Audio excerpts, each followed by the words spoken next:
Freelance జర్నలిస్టుగా అనేక పత్రికలకు వ్యాసాలు రాయడంతో పాటు బాలల విద్యా వికాసానికి అనేక నీతి కథలు రాస్తూ తెనాలి ప్రాంతానికి సుపరిచితులైన షేక్ అబ్దుల్ హకీం జానీకి అరుదైన గౌరవం లభించింది. హకీం జానీ రచించిన సంక్షిప్త జీవిత చరిత్రను మహారాష్ట్ర ప్రభుత్వం ఆ ప్రాంతం వలస వచ్చిన తెలుగువారి పిల్లల కోసం 6వ తరగతి విద్యార్థుల తెలుగు పాఠ్యాంశంలో పొందుపరిచినట్లు గురువారం హకీం జానీ మీడియా ముఖంగా వెల్లడించారు.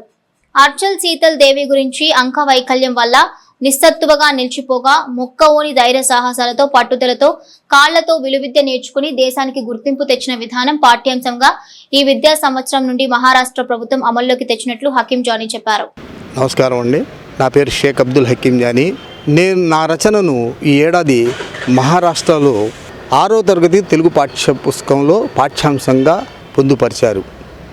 గతంలో నా రచనలు బాధ్యతాయుత పౌరుడు అనేటటువంటి ఒక కథను 11వ క్లాసు 2019లో 11వ క్లాసు పాఠ్యాంశంగా పెడితే 2020లో కొత్త వెలుగు అనేటటువంటి కథను 12వ తరగతికి పాఠ్యాంశంగా పెట్టారు.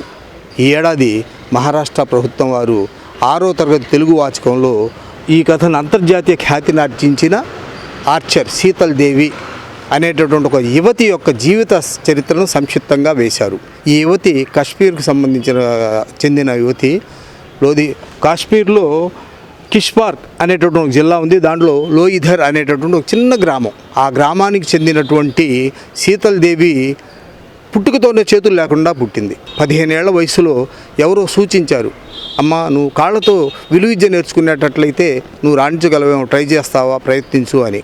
ఆ అమ్మాయి 15 ఏళ్ల వయసులో కాళ్లతో ధనుర్విద్య నేర్చుకుంది. 18 ఏళ్ల వయసులో అంటే 3 ఏళ్ల లోపలే నేర్చుకొని ఆవిడ మన దేశానికి అంతర్జాతీయ స్థాయిలో ఎన్నో పథకాలు తెచ్చి అంతర్జాతీయ స్థాయిలో మన దేశాన్ని మన దేశ ప్రతిభను దిగుణీకృతం చేసింది. ఇప్పటికీ ఆవిడ ధనుర్విద్యను కాళ్లతోనే ధనుర్విద్య చేస్తూ అనేక దేశ విదేశాలకు వెళ్ళి పోటీల్లో పాల్గొంటుంది.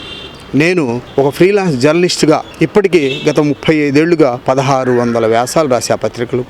73 సార్లు ఆదివారం అనుబంధాలు కవర్ పేజీ స్టోరీలు రాశాను. పిల్లల కోసం 37 పుస్తకాలు రాశాను. వయోజన వాచకాలు 30 రాశా. మొత్తం 72 పుస్తకాలు అయినాయి. పిల్లల కోసం 290 కథలు రాశాను. ఇప్పటికీ మొత్తం 72 పుస్తకాలు వచ్చాయి. నన్ను ప్రోత్సహిస్తున్న అందరికీ ధన్యవాదాలు.